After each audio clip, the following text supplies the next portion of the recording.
Hola, ¿cómo está? This is your amigang guapa, zamieca. Hi! So, Monday is finally over and today is Thrift and True Crime Tuesday. Yes, I think I should do a shout out to my constant zombies. Yes. Hi to Sheena Marie, Harji, Princess Genefa and Janelle. Hi. So those are the people na very constant in asking me when ako mag-upload, what will be the next story. So I just would like to say that actually flatters my heart every time, and that makes me want to do more of what I do here on our channel. But if you are new here, hi, I'm Zamieca, a science research specialist by day and a true crime enthusiast by my Google search history. Basically, I cover true crime stories with the sole reason to bring awareness and to remember those victims, because they will never be forgotten, and we hope to learn from their cases too. I mean, no disrespect to the victims and to the families. Sadly, we weren't able to do anything to save their lives, but if this can prevent that from happening to other people, then I'd be very happy to be here for you every Tuesday. No, I'm not gonna do my makeup. What I did is I had my face prefixed and dressed as I see fit for the story that I'm going to tell you with Ukay-ukay clothes. Yes, with thrifted clothes. Welcome to Zamieca Manila, your thrift and true crime stories channel. Please comment down below if you happen to know someone who does exactly like this, because I'm gonna bet my ass I did this first. Now for today's thrift fit, we have jumper on jumper. I love this blush knitted jumper. Most of us call this long sleeve or sweater, but in UK they call this a jumper. This fit is inspired by this photo of Maya. Who is she? We'll find out in a few. I found this gold buttons very interesting, non-tarnished pang hardware, and I got it for 80 pesos. As always, alam kong napaka-tempting mag-ukay-ukay ngayon, but I do not advise. If you really wish to, please be careful or thrift online instead. Alright, so since our channel is all about true crime stories, there will be very sensitive topics, sensitive photos, videos. So, warning. The following video contains graphic materials that may be harmful or traumatizing to some audiences. But my grammar is far more deadly than all the murderers that we will encounter in this channel. If you are a grammar Nazi, you'll die here. But I hope you endure, dear.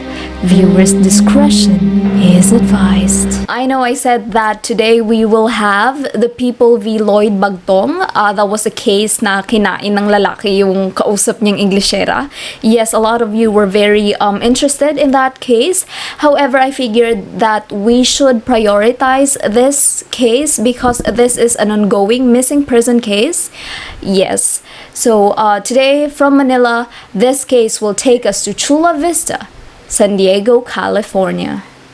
Sa kagustuhan kong makakuha ng first-hand information about this case, I've watched people talking about this case who are based in Chula Vista, San Diego. So I ran across this Filipina who was talking about the case, and she was actually really good in talking about it. And nag-comment ako doon na you are actually a good storyteller, and I love your makeup. Her makeup was on fleek, so. And she was like, yes, I am actually a makeup artist back in the Philippines, and I am also Jessa Zaragoza's mom. And I was like, oh my God.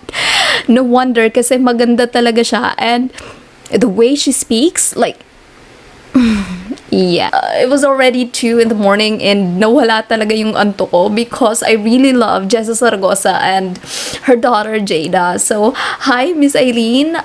Jessa Zaragoza's mother's YouTube channel is Miss Eileen Forever. I'll be putting it here and I'll be linking it down below too, just in case you want to meet her. She's actually a good person, like just so refreshing to watch. You all know how I really wanted to focus on Philippine crimes. However, everywhere in the world, there will always be Filipinos. And in America, this is a huge case, like right now. Like now at the moment. However, it doesn't seem like parang hindi siya umabot here in the Philippines. And just in time for the Mother's Day, this month marks the 4th month of the disappearance of the Filipino-American mom, Maya Millete. And the prayers of the Philippines are highly needed. Maya Millete is a 39-year-old Filipino-American mom who was last seen on January 7 and has been reported missing since January 9, 2021.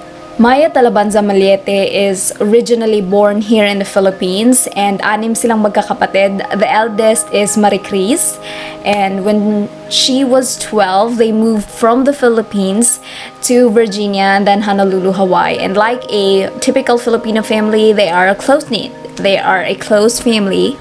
And at age 18, she married her high school sweetheart, Larry J. Millete, in 1999. The two now lives in Chula Vista, San Diego, California, where Larry was originally from before moving to Honolulu, Hawaii. And Chula Vista is the second largest city in San Diego metropolitan area. And Larry and Maya are married for 21 years and have 3 kids, 2 girls and 1 boy, ages 11, 9, and 4.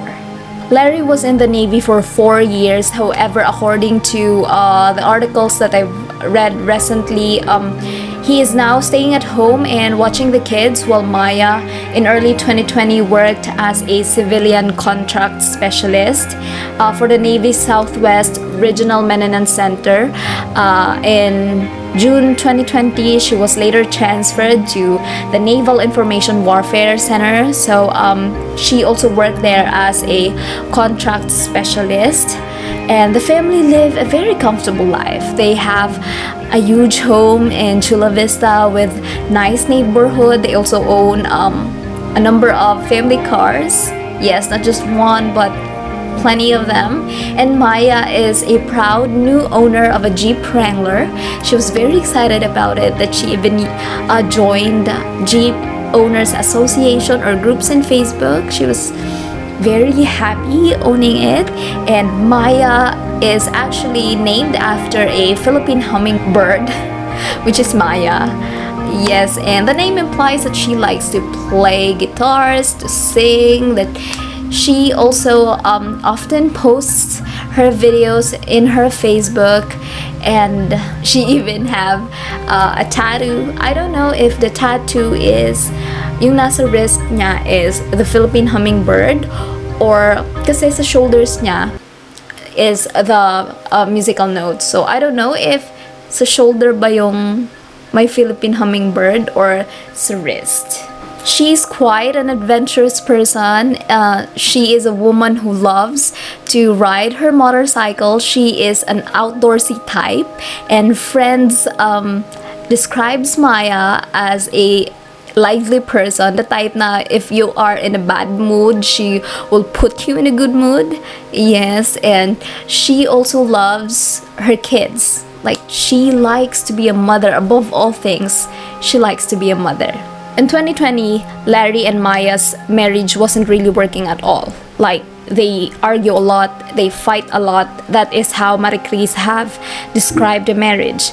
Larry, on the other hand, he sent tons of messages, like hundreds of messages to family and friends, like ranting about Maya having an affair, that he even talked to Maya's boss, telling to withdraw all the male workers near Maya.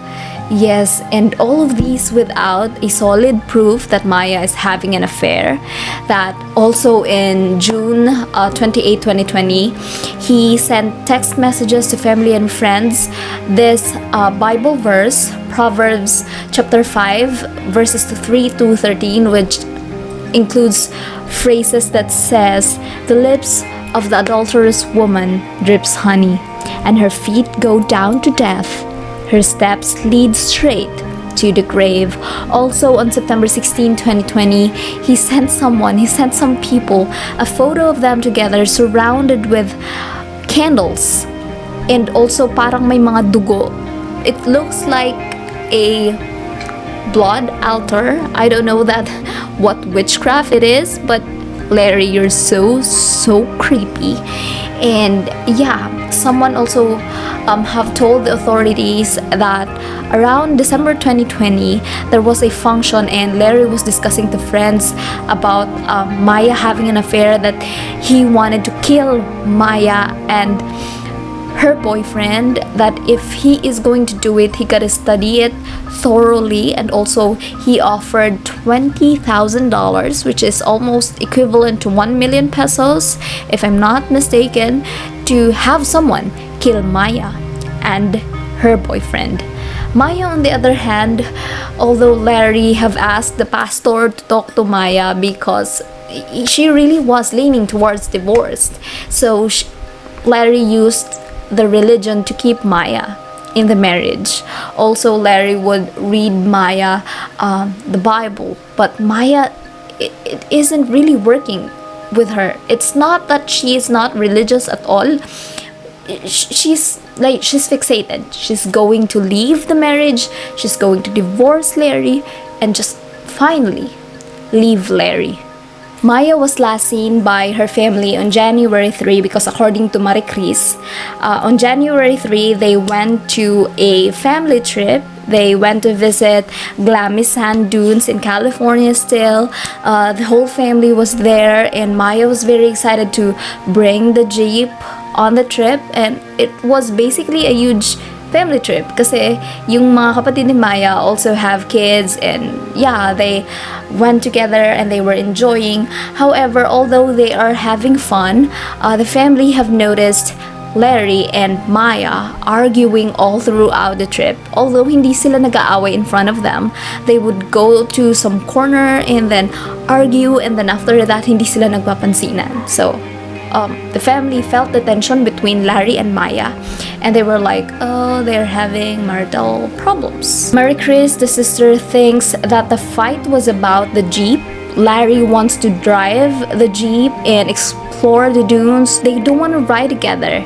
Larry was actually acting different, like acting strange. He doesn't interact with the family. Personally, as a person, hindi naman talaga very like extrovert itong si Larry. However, normally he would interact with the family. So the family remembers the trip as a happy one, also an awkward one, and they remember that Maya made a remark that if something happens to me, it has to be Larry. After the trip, they also planned another trip, and that is a trip to Big Bear Lake on January 10, Sunday, which is the birthday of Maya's eldest daughter. So they have this group chat where they plan everything. They talk about what to bring, what activities to do, basically just a common meeting, or like dun sila nagpaplano. However, in January 7, that was the last time that the family have heard of Maya. No, they were talking, they were planning what to do, what to bring, how to make the birthday special. And it was Maya's daughter's birthday, so normally she is leading the planning. However, parang bigla na lang hindi nag-reply si Maya, so she wasn't responding to the conversation. Now, the family got weirded out kasi Thursday na and they're not done planning yet, and Maya is not responding. So her brothers and sisters sent separate messages outside of their group chat, and all the same, walang nagre-reply. Tinawagan din nila si Larry, tumawag din sila kay Maya. And the same also that a call would go straight to the voicemail. So they were like panicking na, malapit na yung trip, we are planning this Big Bear trip, and Maya is missing in action. The next day, January 8, that was Friday, they decided na dapat may pumunta kay Maya to check her out, kung kumusta siya, especially that the trip is coming up. So one of her brothers, JR, came to her house in Chula Vista after work. So he only wanted to see if Maya is okay, if he needs something like packing for the kids, anything in preparation in relation to the trip. JR knocked on the door sa bahay, and then Larry let him in, and he was like, is Maya here? I just want to talk to her if there's anything she would need for the trip. And then Larry said na, yeah, she's upstairs, you can go and check on her. So JR went upstairs and then knocked on Maya's bedroom, and there was no answer, and he tried to open the door, but it was locked. So what he did is he knocked again and said, Maya, if you can open the door so that I can talk to you if there's anything you would need, something like that. And still Maya wasn't answering. So Larry said na, you know what, maybe she's sleeping, that is why she's not opening the door. I could tell her na bumisita ka, or you can come back some other time. So at this point, JR have noticed na may hole beside the doorknob, and it was freshly repaired. It was still damp, and it is relatively new to his judgment. Pero during that time, JR has nothing to be suspicious about.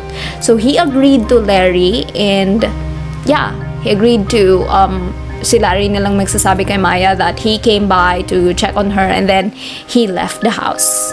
Come January 9, Saturday, still the family haven't heard of Maya. So they were like, why is she not responding? It's Saturday and bukas na yung trip. Like, birthday na ng anak niya bukas, and that is very unlikely of Maya to not to communicate to her family for 2 days. So the family was starting to panic, and the parents decided to go to their house in Chula Vista. And when they arrived, they told Larry that he has to open the door. Okay? They don't care how Larry is going to open the door, whether he will kick it or whatever, just to open it up, because they need to talk to Maya.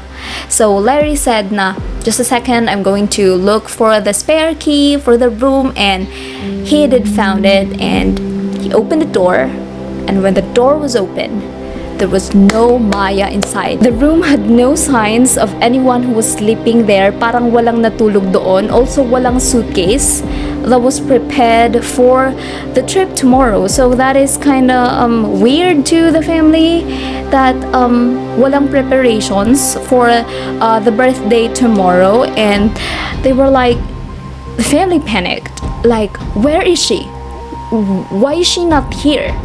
Like, we haven't heard of her since Thursday. And Larry tried to calm them down, like saying maybe she went for a morning hike or went to a winery in Temecula, because she likes doing that. She likes going there. And the family was like, it doesn't make sense. Why wouldn't she not tell you that she is going on a hike? And if she was in Temecula, why is her brand new Jeep parked in the driveway? And Larry was like, maybe she doesn't want to tell anyone. She wanted to be alone. We had a fight last night, and maybe gusto niya mag-cool down, and maybe Maya is just doing her own thing, and there's nothing to be worried about. Normally, her parents were very worried. They haven't heard of her since Thursday, and her car is parked outside, and they don't know where she is, that they feel like they need to call the police. But Larry convinced them not to, since they had a fight last night. Baka nagpapalamig lang si Maya, and this happened before, na pag nag-aaway sila, Maya would go somewhere else just to, cool down, and Maya will not be out of the house for more than a day. So if Maya doesn't come home tonight, then that is the time that they will call the police. Maya's family were like, okay, but they went to places na usually tinatambayan ni Maya, and also places that according to Larry, Maya would go. So they continued searching for her, calling her phone number, but there was no reply. And there was also no activities in her credit cards, because her credit cards were also missing. So yon, and they continued looking for her around the area, also contacting friends if they have seen Maya. And at around 11 p.m. gabi na. And still, there was no Maya, there was no sign, there was no trace of Maya. So Maricris said that, alright, okay, this is it. We need to call the police. And Larry was like, no, just don't call the police yet. Let's wait for 4:30 a.m. Maybe she would come back by that time. But Maricris said, no. We haven't heard of her since Thursday. We've been looking for her the whole day and there was no sign of her. So we gotta call the authorities. So at 11:18 p.m., Maricris called the Chula Vista Police Department and reported that her sister is missing. So since the call was made at 11:18 p.m., so the police were able to arrive at Larry and Maya's place. It was already 1 a.m. So that is umaga na, January 10, Sunday. So they started the investigation, they started the search, and as part of the investigation, they want to see or review the CCTV of the house since the house is equipped with security cameras. However, the security system of the house is, you guessed it right, it was down. So there was no record kung anong nangyari of the past days. However, although the police weren't able to see kung ano yung mga pangyayari sa bahay because the security system was down, they were able to have access of the CCTVs sa neighboring houses. Now, that is the timeline according to the family and the police from the time that they last saw her up to the time that Maya was reported missing. Now, let's take a look with Larry's own timeline since the day na nag-away sila up to the day that Maya was reported missing. Now, due to Maya's disappearance, Larry had a 10-minute phone interview with a reporter. I think that is with ABC 10 News San Diego. So there he explained his own version of the timeline from the day na nag-away sila ni Maya, the last time he saw Maya, till the day that Maya has been reported missing. So there sinabi niya, he started with January 7th, Thursday. They had a fight, okay, which is kind of normal between couples, married couples. So nag-away sila and Maya asked for some space, and they live in this huge house in Chula Vista with a lot of bedrooms. So it is kind of possible for them not to see each other the entire afternoon. So he also admitted that their marriage is like, they're not doing okay for the last year, and their setup na lang sa bahay nila is like they are roommates. Maya has her own space in the house, and then Larry also has his own area in the house. And on that day, January 7, they slept on separate rooms. So that is pretty much how January 7th went. The next day, January 8th, Friday, Larry decided to take his 4-year-old son to Solana Beach. Yes, which is a 47-kilometer drive away from Chula Vista. So that is relatively far. Yes, and mind you, there are a lot of closer beaches in Chula Vista, and I don't know why as to Larry brought his 4-year-old son as early as 6:30 in the morning to Solana Beach, to a far beach. Yes, and as for the two daughters, he said iniwan niya dun sa bahay because he knows that Maya is there to take care of them, and he didn't really saw Maya on that day, but he knows that Maya was there. So yun, he was with his son at Solana Beach, as claimed by Larry, for 10 to 12 hours, Zambi. So that's quite a long time to spend on the beach. Okay sana kung summer, like, well, in California, maganda naman talaga yung weather nila doon. However, according to the citizens in California, beaches in January is actually chilly and windy. So to stay there for that long is, it's not kinda enjoyable. However, yun yung sabi niya. And Do you know what's really weird? He went to Solana Beach and he left his phone and the GPS box of the car. Yes, so that to me is actually very suspicious. No, you're going for a long ride, like 47 kilometers, and you didn't bring your GPS. I mean, well, maybe because he is very familiar with the place, but to think that you left your 2 daughters at home with your wife and you left your phone. What if something happened, like for an emergency, and you didn't brought your phone? So kung mabuti kang asawa, why would you left your phone and the GPS tracker ng car at home? Unless you don't want people to track where you've been. Okay?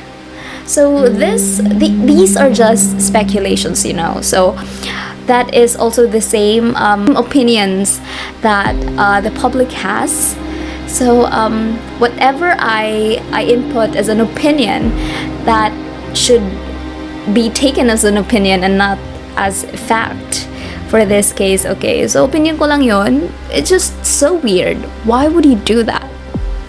Diba? So he spent 10 to 12 hours in Solana Beach and he left at 6:30 a.m., which is according to people of California at that time medyo madilim pa. So that's kind of weird too. So yun, he came home at 5 p.m. or 6 p.m. and that was when JR went to visit Maya, diba? You remember? And then after he left, and then he was tired, and although he didn't see Maya at that night, he heard Maya doing something in the kitchen, like cooking dinner for herself, and Maya was talking to their daughters and was preparing them for bed. And yung ginawa niya rin, of course, he was tired, so he took his son to bath and prepared for bed.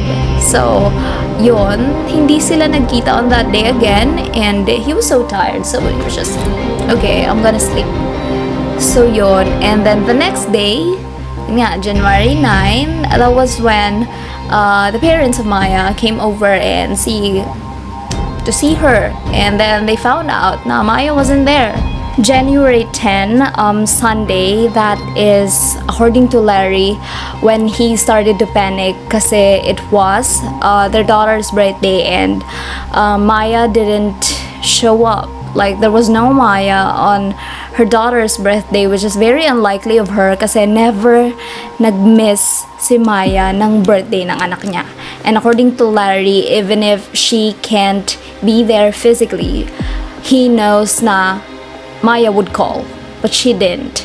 So that was when he thought na there might be something, or there really is something serious that has happened to Maya. So that is, according to him, the timeline from the day that that's my cat. The day that they fought. So January 7 up to the day na he realized that was it. Maya is definitely missing. A lot of people thinks na this interview of Larry is very weird. He wasn't scared. He wasn't worried that his wife was missing. There was no emotion at all, and that is very alarming to some people. But some people also argues na may mga taong ganyan na maybe he isn't just very expressive, or maybe on the outside he looks composed, but in the inside he's scared and wrecked too. Diba, may mga taong ganon. So that is also some of the opinions of the public. Maya's family is actually friends with the investigator attorney Billy Lil Jr. Yeah, and 2 days after her disappearance, they contact, I think 4 days after she was missing, attorney Billy Lil Jr., let's just call him Attorney Billy. Yes, Attorney Billy, he went to Maya and Larry's place. So he introduced himself and Larry let him in. Nung pumasok na siya, he found Larry cleaning. Yes, the windows are wide open, the fans are in full blast, the trash can are drying, and then bath mats were hanged that he immediately thought of smelling bleach or any cleaning material kasi baka naglinis ng dugo or anything si Larry doon. Inamoy din niya kung may amoy na patay na katawan, but there was none. Actually, there was nothing daw. Like, naglilinis lang daw si Larry. So, he then asked Larry if he can go to the bedroom where Maya was supposedly be at on the day that she went missing. So, sabi ni Larry, then you may go ahead, let's go upstairs. So, umakyat sila doon. And then, yun, nakita ni Attorney Billy yung butas sa may doorknob. Alam mo yung butas na kung gusto mong buksan yung door from the outside, bubutasan mo so you can open it from the outside. Ganon. But it was already repaired and hinawakan yun ni Attorney Billy Lil Jr. And then it was still damp, so meaning bago pa siya. And he was like, Oy Larry, this is still new sabi niya. And Larry insisted na it was like matagal na daw yung butas na yun. Maya punched it one time, so yun nabutas. And I was like, Maya is only 5'2", parang kahit ko lang din. Aside from she has freckles sa mukha niya, I think parang kabody ko lang siya. And I don't think kaya ni Mayang suntukin yung door that would, lumagpas sa door and then yun nasira. I don't know. A lot of people also said na parang hindi kayang gawin ni Maya yun. So, pumasok siya dun sa room and then he also found another hole, pero as compared to the one na nasa door, mas bago talaga yung nasa door. Yung nasa loob naman, it's kinda old, pero the same material yung ginamit to repair. And then, yon. Before pumunta si Attorney Billy Lil Jr. dun sa bahay nila Larry, of course, he's an investigator, so he knows what he was doing. So, before siya pumasok, nagtanong muna siya sa mga neighbors, sa mga possible witnesses and friends, and then may nagsabi sa kanya na yun nga, nakabukas yung windows na parang naglilinis, parang may eliminate na amoy. So, also, may freezer na nilabas 2 days after na missing si Maya. So, that was also noted. So, pumunta siya sa garage to see kung andun pa ba yung freezer na sinasabi ng kapitbahay. And tinanong niya si Larry because the freezer wasn't there. So tinanong, where was the freezer? There was supposed to be a freezer right here, diba? And then sabi ni Larry, it was given to a relative. So, hinanap ni Attorney Billy Little Jr. yung freezer, and then he later found out na the freezer was in Larry's Aunt Kathy and Uncle Ricky. Now remember these two, okay? Aunt Kathy and Uncle Ricky. Now, before pa siya umalis or before pa siya lumabas dun sa garage, Attorney Billy Little Jr. noticed that the garage is strangely, spotlessly cleaned. Yung parang linis na linis siya. And unlike sa loob ng bahay, sa garage may amoy bleach. So, parang naglinis talaga si Larry doon. So, he noted that. And before pa man siya lumabas ng bahay, he confronted Larry about a statement of a citizen, of a person na nagsabi sa authorities na, like, was it days before Maya was missing, Larry was asking if he could have gun cleaning materials to clean his guns. I mean, maglilinis ka ng baril, Larry. Why? Now, sabi ni Larry, he admitted that yes, he indeed asked a friend for a gun cleaning material because he was shooting the past few days and he wanted to clean the guns, and there might be some gunpowder's residue in his hand. So, I mean, you went shooting, Larry? Your wife is missing? Like, it's so strange. Why all of a sudden you did a DIY repair, you cleaned the house, you gave an appliance out to your relatives, and then you suddenly want to clean your guns? Let me remind you, Larry, your wife is missing. And those are your priorities? That's fishy. I mean, Maya was so determined to leave the marriage, leave Larry, that on the same day she was missing, she filed for a divorce. So the divorce appointment was scheduled on Tuesday. However, she wasn't able to make it because on the following day, she went missing. Before Maya went missing, she was able to mention that she was locked out of their family money. So she has to, umutang ng $10,000 para in preparation of the divorce. And this is despite the fact that she is the main source of income in the family. At the beginning of the investigation, Larry was being very cooperative to the police. He also answers all the questions that Maya's family have, and then he would let them visit the kids. He was just there trying to help.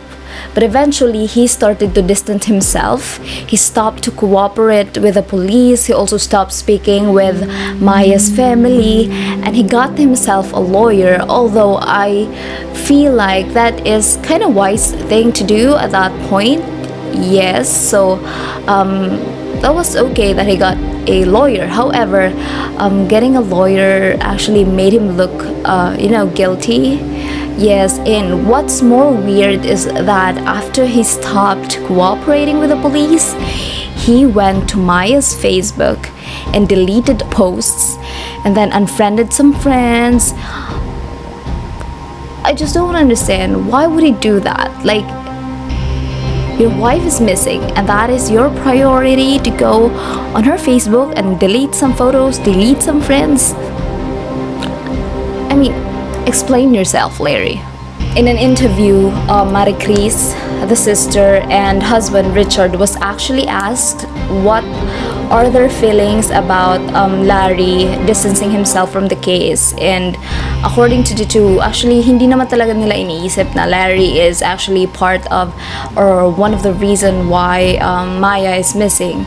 They are just confused as to why did Larry stopped talking to them, stopped cooperating with the police, and they are also confused as to why Larry is not even worried or he's not really showing anything towards Maya being missing, and he didn't even join the vigil and the community search parties that the family is being leading, or for the past 4 months Larry didn't even join one vigil or one search party.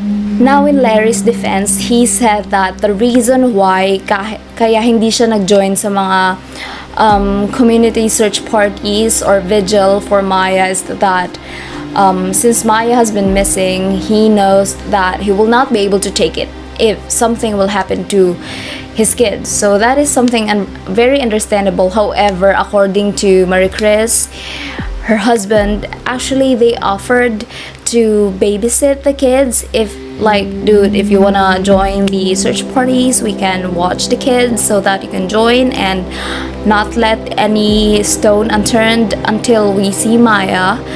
And some of the neighbors also offer the same. Also, the grandparents of the kids actually offered na we can babysit the kids while you join the search parties. However, Larry is not accepting anything of it. In an interview also in television, Maricris and Richard added that there was one time that they were allowed to visit the kids and they were expecting na sasalubungin sila ng may init na hugs from their nephew and their nieces. However, parang the kids were like, they were just standing there and then eventually umalis lang din. So parang nalungkot si Marie Chris upon, sharing that moment na parang yung kids has also grown distant towards them, and they are also worried na baka may sinabi si Larry about them na like, oh, they're the reason why your mom is not here and anything like that. Marie Chris and her family is hoping na hindi binibrainwash ni Larry yung kids, kasi nga dahil sa nangyari na yun, yung parang the kids are no longer like the way they are before. Remember that the police was able to get access of the CCTVs sa neighborhood. One camera actually recorded Maya going out of the house, going to her jeep, may kinuha doon, and she was on the phone. I don't know if she was talking to someone or just using her phone, and then after that, bumalik siya ng bahay. And that is supposedly the last time that Maya has ever been seen, kasi the police thinks na Maya never left the house, because if she did, hindi siya dumaan sa front door. Kasi if she did, makikita siya, makahagip siya ng CCTV, but never na siyang nakitang lumabas. And one or another exit point that Maya could have taken if kung talagang lumabas siya ng bahay is through the car na nasa garage, which is, yung car na nandoon is yung SUV ni Larry. Now, there are a lot of, theories or haka-haka ng mga tao that Maya could have been killed and nilagay siya sa trunk ng sasakyan, and then Larry drove off and disposed her body. But then again, these are just speculations. These are just opinions and theories, and none of these should be taken as facts to the case. Now, the police got a CCTV recording that recorded 8 gunshots on the same day that Maya Millete has been missing, January 7 at 9:57 p.m. Yes, and the CCTV footage was, analyzed by the USA Forensic, and they were able to confirm that yes, indeed, that 8 loud bangs was actually gunshots, and the public was able to hear it. It's all over the internet if you want to listen to it, and a lot says na on the first shot pa lang may maririnig ka ng babaeng sumisigaw, and it actually gave me the goosebumps that I don't want to listen to it. Now, remember from Larry's timeline na when he got home on Friday and he heard Maya talking to the kids, making dinner for herself. Yes, right? And the police actually interviewed her daughters. And tinanong sila, sabi ng kids, hindi nila nakita yung mommy nila on that day, the whole day ng Friday. So that confused the public. What was Larry talking about? Na narinig niya si Maya, and that she was making dinner for herself, that she was talking to the kids. Were the kids lying? Or was Larry lying? Maya's family are actually blessed to have a community who wanted to extend their help. Aside from the weekly search parties, there are rallies being held to urge the authorities to work on her case, kasi it has been months and the police has no clear lead yet. Prayer vigils are also being held every 5:01 p.m. because Maya's birthday is on May 1. They recently celebrated her 40th birthday without her. The community is really working hard to find Maya. Her posters are everywhere, billboards, on t-shirts. Volunteers are tirelessly combing the area to find her, and it has been 4 months. So there had been a lot of search parties going on, and on February 8th, the search party warriors were able to find a dead woman's body out of Lake Mure. So people were like, oh my god, they found a body. It is of a woman. And si Maya lang naman yung missing during that time. So they really thought that it was Maya. However, it was later confirmed by the authorities that the cadaver wasn't of Maya. On that same month, February, around February 28th, the search party also found a set of bones. And again, the public went, oh my god, they found bones. So it could be of Maya's. However, as a part of the protocol, of course, the bones were sent to the laboratory just to test, just to check if it matches Maya. However, it was later confirmed that the set of bones found were not actually human bones, but of animal. So on May 5, the court ordered Maya Millete to surrender all the guns that he owns, because the police thinks that Larry could possibly be owning more than 20 or 20 firearms, and dalawa pa lang yung nasa kustodiya ng mga police, and there are 18 guns na hindi pa nasosurrender. On May 7, 2021, there has been an update that Chula Vista Police Department has released the second search warrant to the house of Maya Millete and Maya Millete. And at first, it looked like yung parang they are searching for the SUV na ginamit ni Larry when he went to Solana Beach. And yun, but it ended up the police seizing 2 long rifles, yes, and boxes of bala.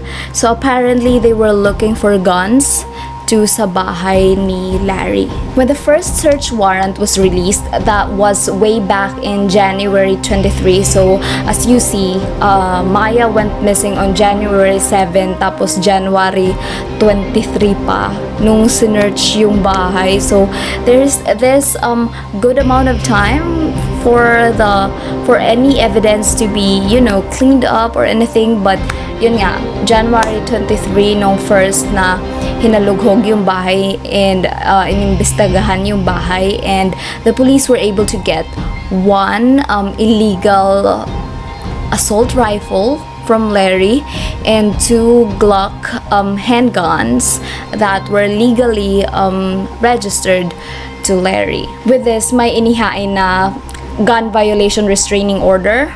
So in that order, quote unquote, the respondent, which is Larry, he knew that the police will come for his firearms, and he told the officers that namigay siya ng mga baril sa mga kaibigan niya. So the guns were given away to his friends, and the respondent, Larry, refused to disclose these persons na pinagbigyan niya ng mga baril niya. It was also so weird that 2 of the Glock handguns na na-seize from Larry were actually purchased after the first search warrant was released. So, sinearch yung bahay niya, nakuha yung some of the guns, and then 2 days after, Larry bought 2 Glock handguns. It doesn't make sense to me. I don't know why. Why does he have to purchase 2 guns? Well, is he afraid of his life? Hanggang ngayon, with all the kahina-hinalang activities ni Larry, the family of Maya were very cautious not to accuse Larry. And they were actually hoping, especially Marie Chris, that, you know, Larry would cooperate and step forward and say that he has nothing to do with the disappearance of Maya. Maya has been missing since January 7. It has been a long time, so there was no arrest from the police, no concrete lead yet. So the people have theories as to what really happened, and among these are the top 3 that I'm going to mention here in our episode. First is that Larry actually killed Maya. So that is one possibility. It doesn't have to be like planned. It could be like aksidenteng napatay ni Larry si Maya. Maybe during the heated argument, natulak niya si Maya or napikon siya and he pulled the trigger towards Maya and then he killed her. And he doesn't want to tell the authorities na, hey, I accidentally killed my wife. So what he really did on January 8th was to discard the body of Maya. However he did it, if ever he did, it was great. Kasi hanggang ngayon, 4 months ang hinahanap but hindi talaga siya nakita. And then, the next theory is that may mga nakilala si Maya along the way and then they abducted her. No? That could be a possibility. And then, the last theory that I can share right now is that Maya became tired of being a mother. She became tired of being Larry's wife, that she want to start all over again, and so she left. But of all the theories, my heart is telling me na there really is something going on with Larry. Yes, and although we cannot, give our speculations right at this time since the investigation is still ongoing, and I don't believe na Maya would leave her children. Like, she loves her family, and no matter how tired she is of Larry, I don't think she would leave like that. So yun, and it has been a long 4 months for the family that they only wanted to see or to find Maya and bring her home, if not alive, just for closure. It's hard to think what happened to her. So I'm really praying for the family. So although us Filipinos, we can't join the search party and look for her from here, but our prayers can move mountains. So please pray for Maya to be found. Thank you for watching. Please comment down below #bring Maya home in support to her family, and please include her in your prayers. A court hearing, is scheduled on June 22. So I shall make a follow-up update for this case once outstanding improvements has been made. So I hope by then she is already home. We are aiming to have more Filipinos or more people to know about the case of our kababayan who is missing in America. So please share this content para mas maraming makaalam and mas maraming makapagdasal. And finally, I hope everyone is safe, immune system gaming is strong, taste buds are fully functioning, so that I will see you on our next update. Hopefully, by then, nakauwi na si Maya. Like, really praying, although despite the 4 months na walang update and all, but we're not losing hope, we're not giving up on her. And again, I hope that I will see you in our next video, if not the part 2. Yeah, so thank you for watching. This has been your amigang guapa, Zamieca, for Zamieca Manila, and I hope to see you on our second update. Bye! Bring Maya home.